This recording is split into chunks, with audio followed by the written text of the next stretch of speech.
Imagine living your life after 50 and feeling energized and excited about your future.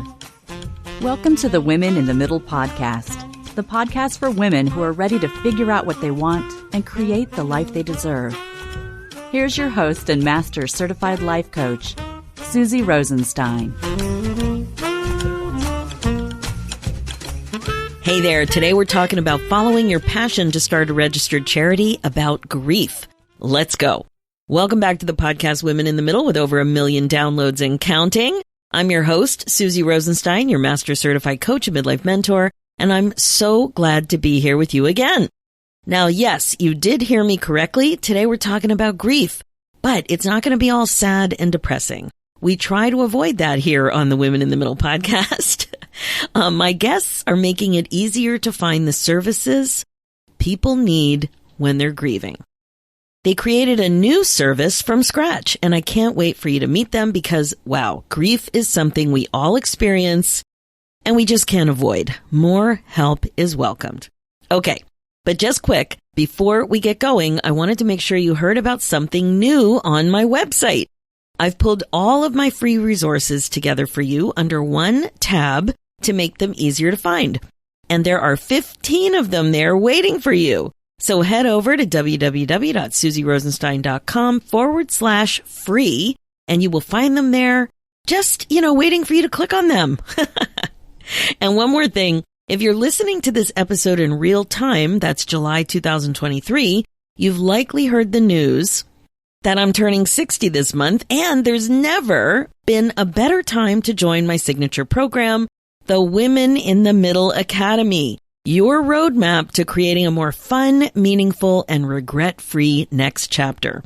Now, in honor of my upcoming birthday, there are some huge bonuses available when you join this month.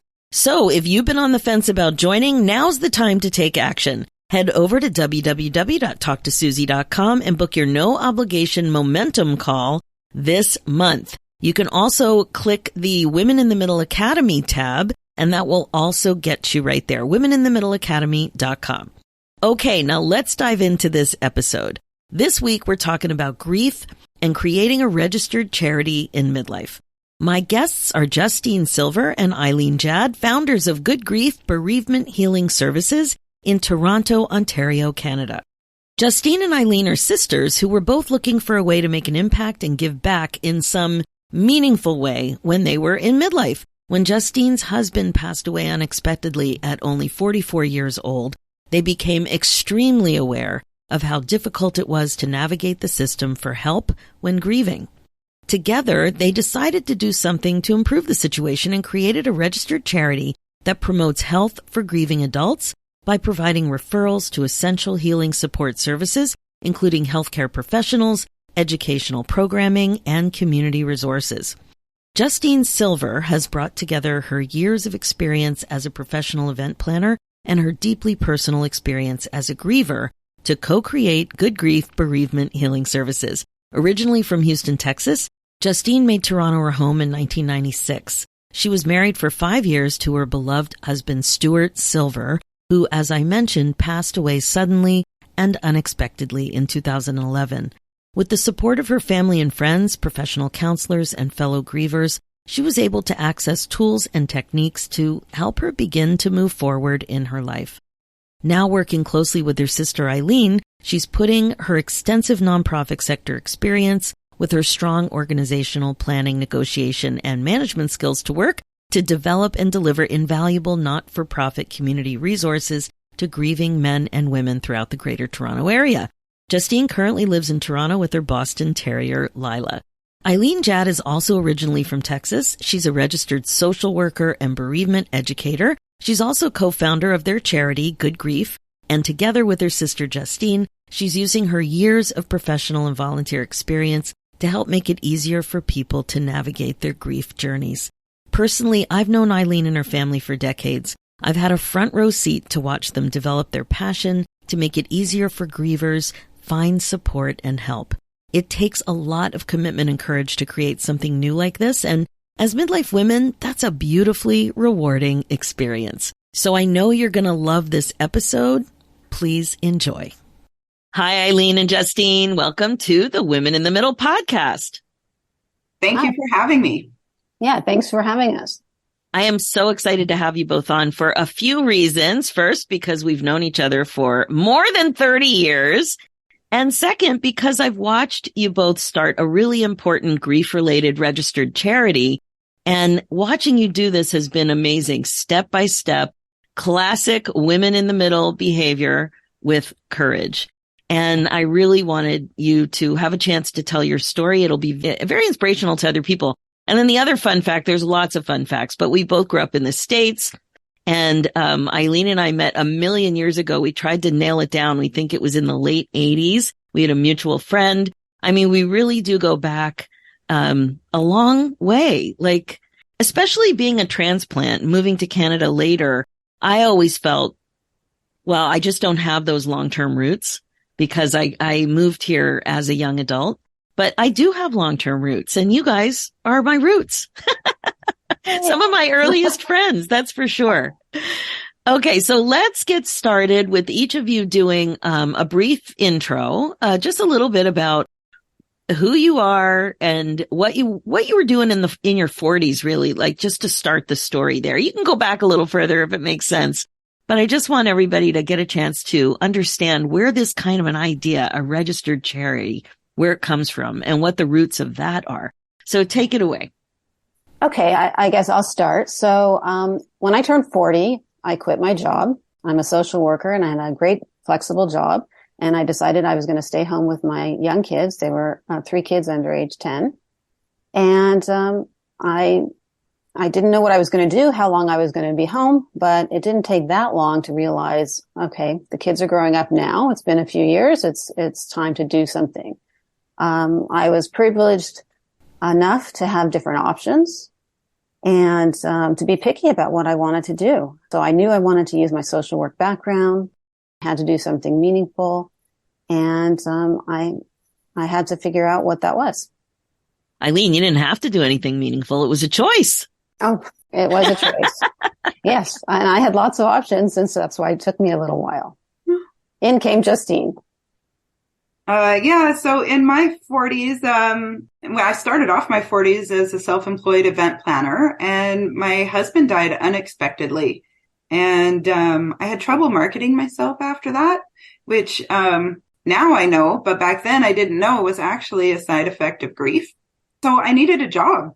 And one of my clients was having a major change, hiring an in-house event planner. So I applied for that job and I got it. So my client became my employer. And there I stayed kind of peacefully below the radar for a period of time. And I was just sorting out my personal life at the same time, figuring out who I was. My dream of having children had kind of vanished. And what was I going to do about all of that? And so those two things were in parallel, managing my loss and sort of re-entering the workforce as an employee, not someone in charge of everything. Right. I mean, really, you really did both put that into perspective. Those are choices and situations that do happen to people. Like, it's not, when it happens to you, you can feel so alone, but being a stay-at-home mom and re-entering in some capacity, having your husband pass is shocking and jarring, and figuring out what that all means. It's crazy times in your 40s. That's for sure. And again, around here, we do try to find some upbeat humor here and there, even on dark, difficult topics. So as a listener, please don't be surprised by that. Because humor really helps with coping, that's for sure. So Eileen, one of the things that you also spent a lot of time doing is volunteer work. And I know that in that phase of not being back in the workforce, you were very up to your ears in volunteer work where you need a lot of training. Yes, I decided I was going to keep myself busy doing things that were purposeful and meaningful and still be a good role model to my kids, and also give back to the community. If I was fortunate enough to stay home for a while, I wanted to do that. So I was the chair of the board for my kids' school. I was and still am a museum educator at the Toronto Holocaust Museum. There were a few things I was doing. I found those more more in my keeping than handing out pizza at school. And I didn't like that part as much. And I just still was looking for more. And then one day Justine came to me. She had an idea. Now, I love hearing about ideas and where they come from, because it's so hard to catch an idea, because you have to allow yourself to have the idea, to entertain the idea. And a lot of times we have an idea, but we don't even really acknowledge it, or it's too scary and we just poo-poo it away immediately. Yeah. So I'm impressed that you caught an idea. So what happened, Justine? Well, I was searching for some meaning. So after a period of time of working for nonprofits, I'd kind of outgrown working for other people. I had outgrown doing something so narrow and focused. I wanted a broader range of things. And then my personal experience trying to find help, support, whether it's groups or an individual counselor, after my loss, it just really became apparent that we needed something in Toronto that could be replicated other places, but starting here, but something where people could access the help they need. If you have an alcohol problem, let's say you call AA. So what happens if you have a grief problem? Who do you call? And so again, that parallel with, I'm searching for meaning. I thought the meaning in my life would be to raise a family. And so when that kind of pivoted, let's say politely, then it just became a search for doing something meaningful. So then my personal life and my grief, my professional life, they all just started intermingling. Oh, I can totally see how that would happen. And what was it like? Like, you were sensing that finding help for grief was challenging. Why? What were you experiencing? There's long waiting lists for some counselors. There's a mismatch of counselors sometimes. My first counselor did not work out for me at all. Sometimes groups are full. Sometimes there's nothing in your area. Sometimes you have a personal barrier and you're thinking, hey, a group would not be for me. So what else is there? Is there art therapy? Is there grief and yoga? So I just thought if we could look at grief from all the angles and see what people are looking for and how to expedite the waiting for service. And that became just kind of a passion. It's so important to help people with something that happens to all of us. Oh, yeah. And do you think that the age, like, how old was your husband when he passed? He was 44. And how old were you? I was 40. So do you think that finding services at that age weighed into the problem as well? Or it was just difficult? It didn't really matter? It did a little bit weigh into it. The first group I was in was like a mixed group, and we ended up separating the senior citizens from those under 55. But then you have to have the resource to be able to run two groups, for example. And there are underserved groups and there are overserved groups, lots of things for seniors, lots of things for child grief. But what about people with, let's say, disenfranchised grief? What if you've lost your dog or your brother-in-law or a parent you weren't close to? How does that get counted in the system? Yeah. Well, I'm just reflecting. I know I'm skipping ahead a little bit, but one of the programs that you do together is something for friends, people who've lost friends. And I've never seen that addressed. And that was really useful to me. So yeah, that's a really important topic too. Eileen and I have a common friend who experienced grief, as a midlife person. And he found it very difficult to find support. And he really did think that seniors in his community were very well served, but his age was not. So yeah, thanks for explaining that. It was just so shocking. And I know your husband's death was a surprise too, which just adds another whole element to it. It does. Stuart had always said he was going to live to be 94. And so I thought, no, when I am 90, I am going to be so sad, not like you have to live longer than that. And he said, no, you'll be sick of me by then. So, Yeah, I'm a little more prepared in some ways than, like things you want to live more in the moment because something could happen at any time. And everyone should have a will. Yeah, that's for sure. Oh my God. Yeah. Oh, okay. So, tell me more about this idea because as I mentioned, I'm fascinated when ideas percolate up and see the light of day. So you had this idea. What was it like to acknowledge it and talk to Eileen about it the first time? Oh gosh, where did that start? I think because I know she's a social worker and I knew how, like, all the things she was doing to volunteer, and we were both looking to do something significant, I said, like, what about creating a grief center? And I think we thought it would be a physical location before COVID. Yeah. And yeah, and you did approach me with that. And I was like, oh, like it was the first time something sounded like it made sense, that this could be something good. And this is important because this whole navigating your grief journey it's so difficult when you're grieving. So, that is the piece. Like I watched Justine go through it. I was one of the disenfranchised people because I didn't think that I should be grieving because it wasn't my husband. And I didn't know what to do with this. And I thought, oh, how are we going to do this? Like, this is something we have to figure out. So we started by doing an environmental scan, seeing what was out there in our area. There are grief services, but like I say, it is hard to find. And it's hard to find them at the right time for what you're looking for. So there was nothing like what we wanted to offer, which is an organization that offers multiple services and helps people figure out what they need. We match people, our clients, with the services they need. So we just started building things slowly, very slowly, putting together a board. We met with people we know. We were looking for different skill sets, business people, communications people, palliative care doctors,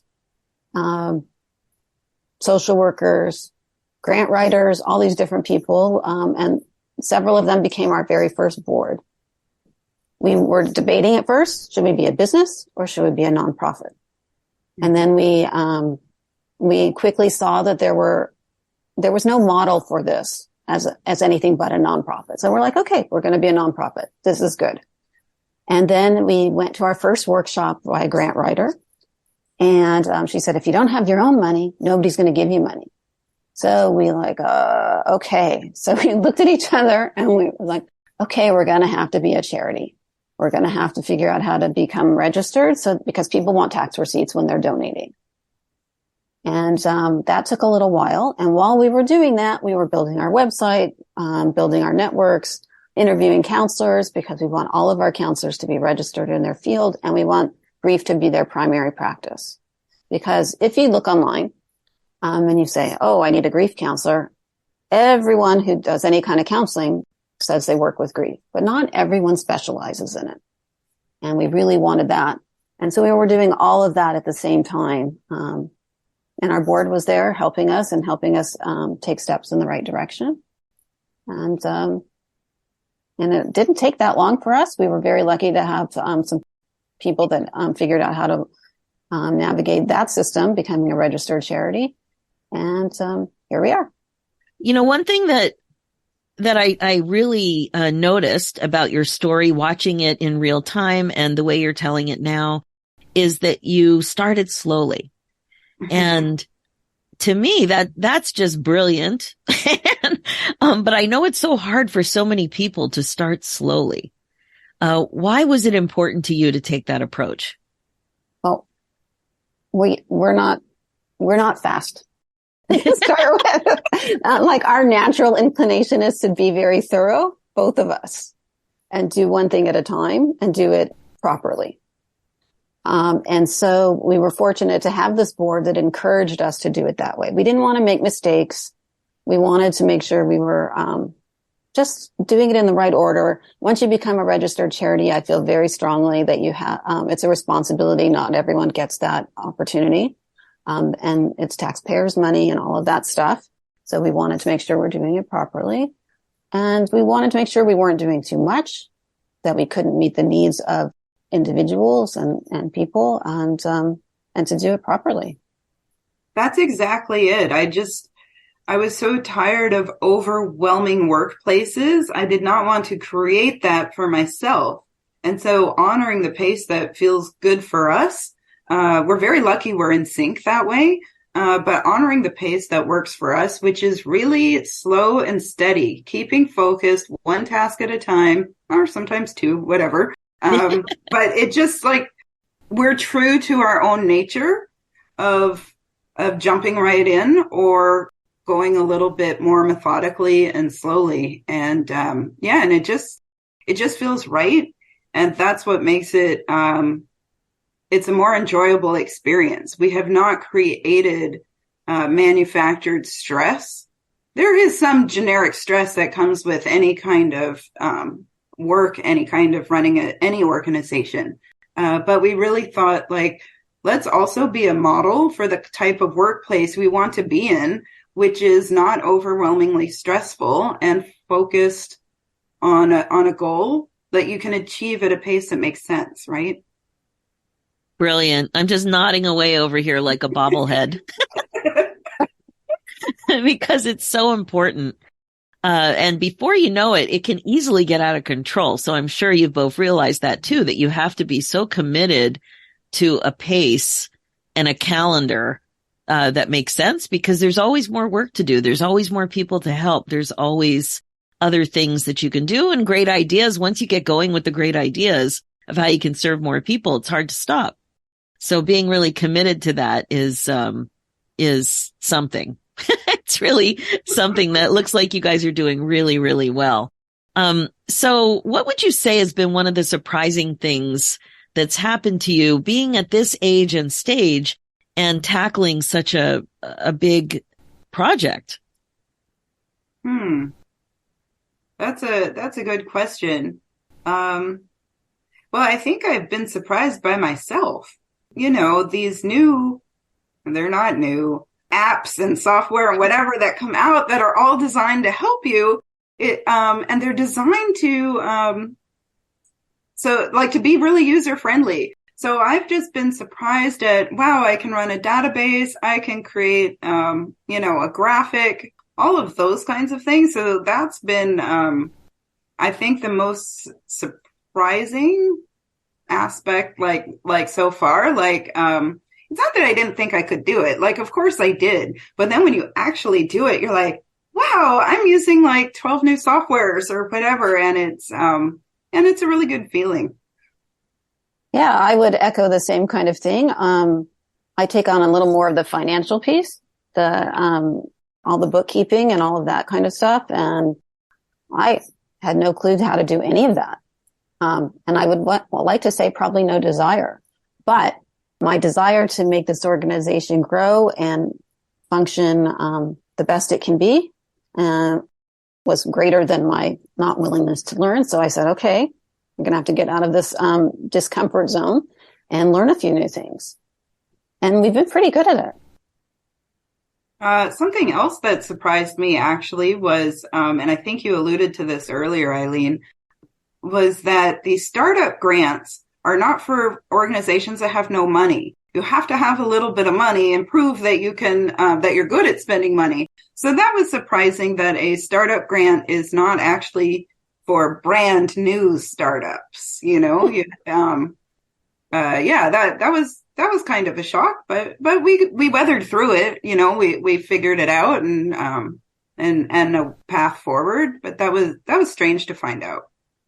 Well, as you're talking, I'm going through my head of all the different chunks of your business or charity or whatever, you know, the operation, the project, the what's it called? Registered charity. Sorry, I'm getting mixed up with the words.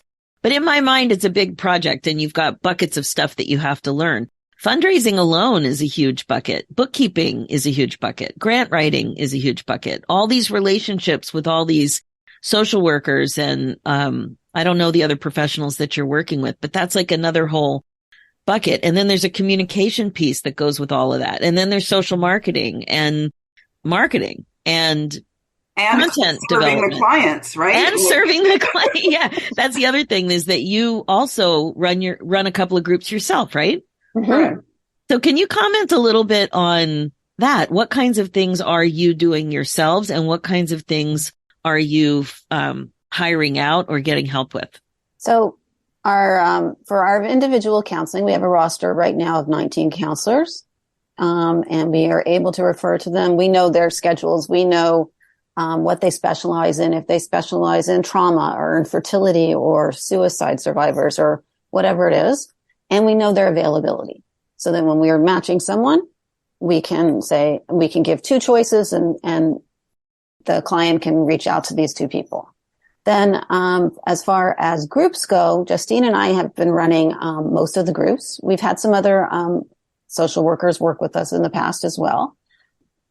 We do two kinds of groups. A 6-week group, it's a closed group where people register ahead of time, and it's the same people. And we also do monthly drop-in groups, which have a different theme every month. And we run those as well. So most of those have been on Zoom. But last year, after COVID kind of got a little bit less, I guess, we were able to start with our Walking with Grief groups outside in the park. And we're going to continue that this summer. And we just started last week one of our 6-week groups in person. And there's psychoeducational groups where we introduce a topic, whether it's myths about grieving, secondary losses, what to do with unwanted comments that are supposed to be well-meaning, but they're still unwanted. But can we talk about that a little bit? Yes. That is a common question that comes up, and it's probably the number one thing that stops people from saying anything, because they just don't know what to say and they don't want to put their foot in their mouth. So if you could share a little bit, I'm sure this would be very useful information. Okay. Yeah, Justine, why don't you start? Well, one of my favorite things to ask someone when they've said they've lost someone is, first of all, to acknowledge that it's a significant loss, or they wouldn't be telling you about it. So no matter what the relationship is. So just to acknowledge that, and then ask them to tell me about their person. So instead of saying, oh, how'd they die? Say like, oh, what did you used to do on Friday nights? Or tell me more about your dad. Or did your husband like camping? Just anything so that people can talk about their person. It's so uplifting. People want to say the name of the person they lost, and they want to share the significance their life had on them. So that's my approach, is often to acknowledge the loss and then ask about the person's life. What a shift in dynamic, though, because if it's the how they died, what's the reason they're asking how they died? So they can satisfy their own curiosity or feel healthy or something, that you don't have that problem. But yeah, it's really about their own discomfort at that moment rather than being of comfort to somebody else. Yeah, generally speaking, people don't know what to say, and they just want the griever to feel better, right? We're all uncomfortable, and we're just so sad that the griever's going through so much pain. So we say really stupid things, like saying they're in a better place, and which is like ridiculous, because a better place would be right next to me. There's, people can say, oh, were they wearing seatbelts? They were in a car accident, well, that doesn't feel good. No. Or, you can always remarry, but I'll never have a son. Wow. Or another sentence. I mean, and people who are trying to comfort the griever will start telling their own story. So, when they say, oh, when I went through this, and something they think is similar is not similar. I think, Justine, do you have a good story on that one?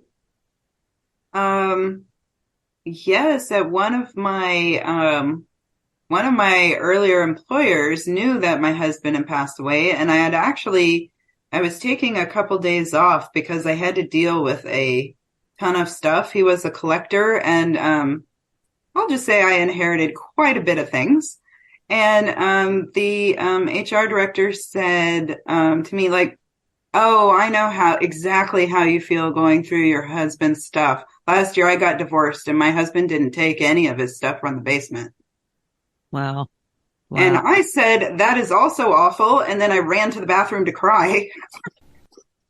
Wow. Yeah.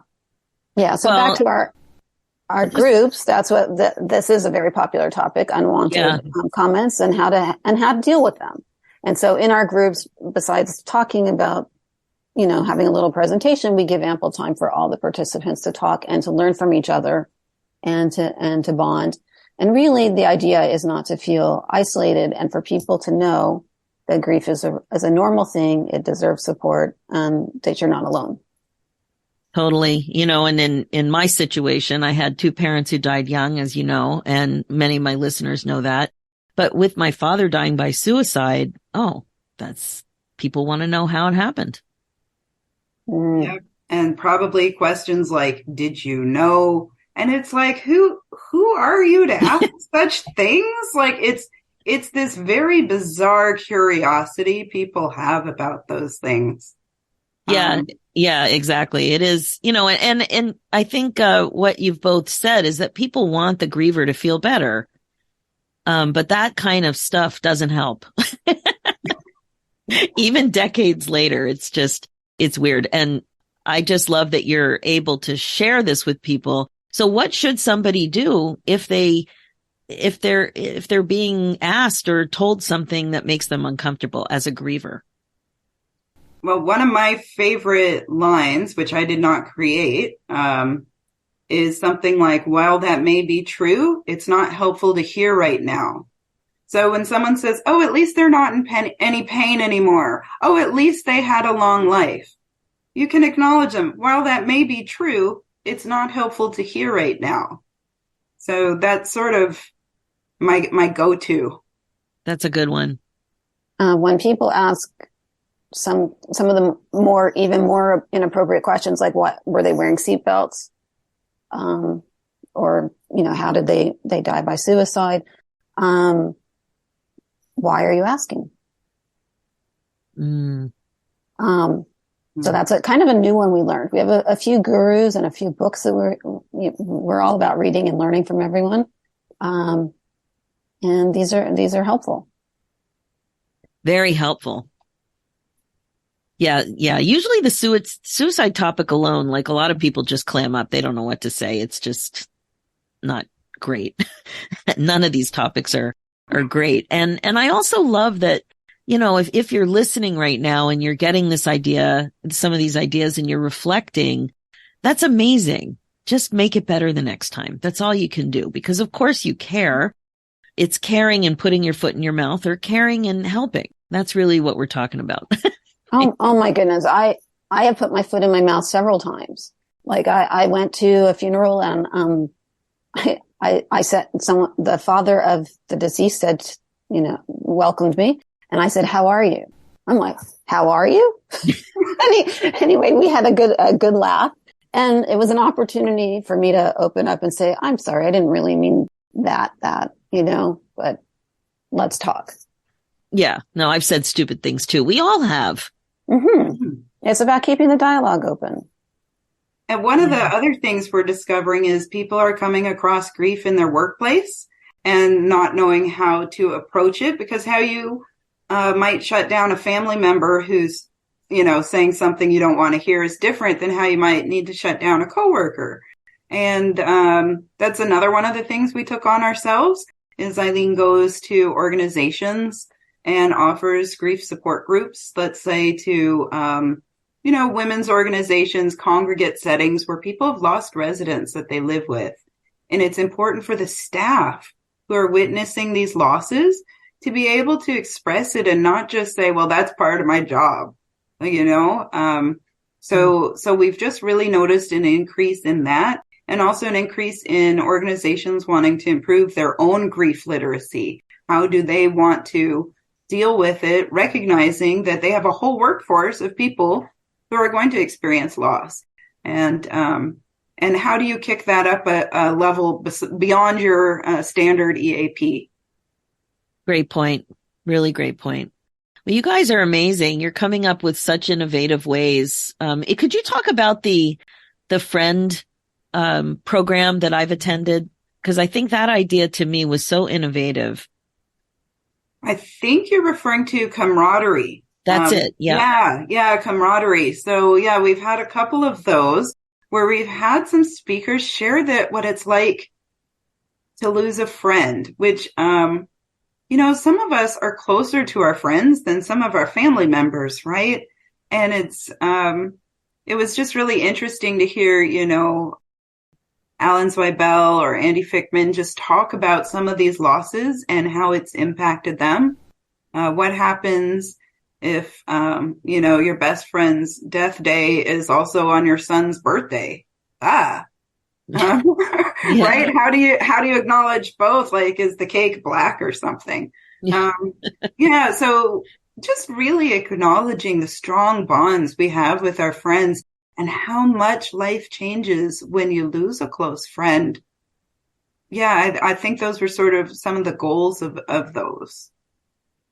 But you even asked for photographs of the friends, and there was a slideshow.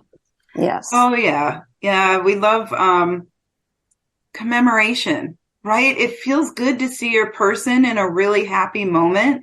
And with this slideshow, we asked people to use 6 words to describe their friend or the person in the slide. Wow, you can get a lot of context in those 6 words. Yeah, not a dry eye in the Zoom. That's for sure. Yes. And we do talk about commemoration in our group, our 6-week group, because so much is about how the person died and dealing with those feelings. But we go through a process. And at the 6th session, we talk about commemoration because there are beautiful ways to remember our person. And in past generations, it was thought like we never have to talk about them again, and bringing it up will make you sad and whatever, and you have to move on. And that's not helpful.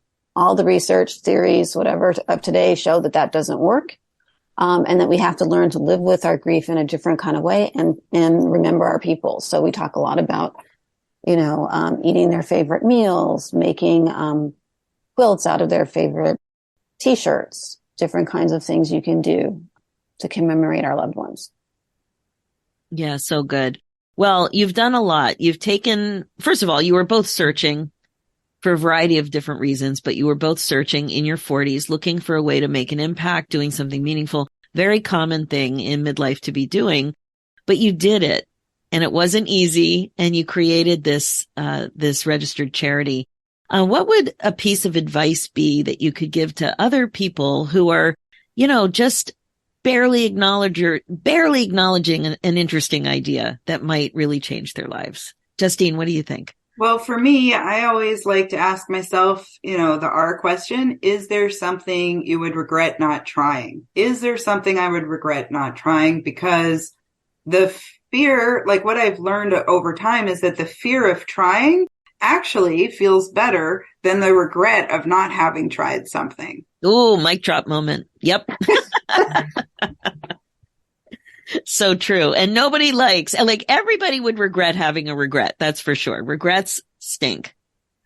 For me, it's getting out of my head. So I would encourage people to try something new, and not worry about being perfect. Brene Brown talks about being vulnerable a lot, and I follow her because of her Texas accent and because of her vulnerability stuff. And, there's that comment by Wayne Gretzky, Michael Jordan, about you miss 100% of the shots you never take. So I kept trying to put that in my head. Okay, try something new. Just try. Maybe it's going to feel good, and it does. Well, and it's a funny thing about fear, because certainly fear has been one of my main emotions that I had to really appreciate in midlife. I had no idea I was as fearful as I was. But the thing is that it's just an emotion, and you can work through a difficult emotion, and the emotion itself is just going to change shortly. Like emotions change. And so you can do it. Like it's really step by step, and doing this approach. Like, don't be afraid that it feels too big. Just allow yourself to at least entertain it. And that can be a little scary, and that's okay too. Just allow yourself. One of the regrets that seems to be a really common one is this idea that so many of us don't allow ourselves to be happy. And if you're really looking for meaning, if you're really wanting to make a contribution, if you really want to lean into your natural gifts and talents, which is what you both did, combined with interests and what would really feel right to you and make sense in so many ways. If you don't do it, nobody's going to help you do it. You know, you have to be able to take that first step, as scary as it is. And we're all scared. we're all freaking out about something. That's for sure. Yeah, but those were really good points. Thank you so much. So how can somebody get in touch with you? What's your website? goodgriefhealing.ca. One word. goodgriefhealing.ca. And of course, I'll have all of that in the show notes. And is there anything, is there something free that's on your website that somebody can grab? Well, we have different resources listed on our website. And our monthly drop-in group. There's no charge for those. And sometimes people will call and they'll ask us questions about books and different recommendations, and we talk to anyone. That's great. So you don't have to be local, that there still would be some things available to people, even if they're not local. And if you are local, absolutely, please make a mental note that Good Grief Healing is here for you. Amazing. Thank you both so much for coming on Women in the Middle. You've made a huge contribution. It's been I'm so proud of you just to be able to know you and to watch what you've done. You've made a huge impact in the city. And I know so many more people are going to be able to get important, meaningful help from the work that you're doing. Thank you so much. Thank you for having us. It was so fascinating, to just to look at ourselves along the whole trip. So thank you very much for having us. Yeah, thank you. Thanks for all you're doing. So welcome. Okay, that's it for this episode. It really makes you think, right? I love that Eileen and Justine shared all of that perspective about grief. It is such a human experience, and yet it can feel so awkward when you want to help the most.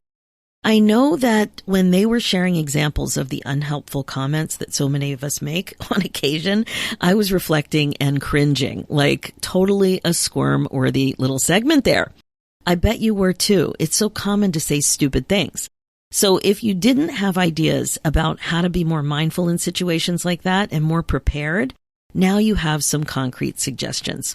Also, I was excited to have Eileen and Justine on to explain their process for creating a registered charity. In midlife, so many of us want to give back, and this is a great way to do just that. I hope you found it inspiring. All right, as you know, this podcast is all about how to love your life again after 50. It's really all about coaching you to be more intentional and to incorporate mindfulness into your life as a regular practice. This is how you put yourself in your agenda. My focus as your midlife coach is to help you get unstuck, clear, and focused on your current values and priorities so you don't have regrets. You can absolutely create less busy and more balance. The bottom line is that you know you're meant for more. I know you know it, and you don't want to waste valuable time. So if you're ready to make some important changes with what I'm thinking of as a new midlife operating system, you can be way more clear about what you want and how to get there. I can help you create the success you're looking for. That's why I created the Women in the Middle Academy with you in mind, because it's a warm, supportive, and fun coaching community of like-minded women who grow forward together so you feel great about your future. So email me your questions and let's talk about it and see if it's good for you. Go ahead and book your free, no-obligation momentum call at www.womeninthemiddleacademy.com. For show notes and links, head over to www.susierosenstein.com and click the podcast tab and look for episode 312. And if you're interested in applying to be a guest on my new podcast, Women in the Middle Entrepreneurs, head over to www.midlifeinterviews.com and apply. Thanks so much for listening. It's time for you to put yourself first, one thought at a time. I'm Susie Rosenstein, and I'll talk to you next week.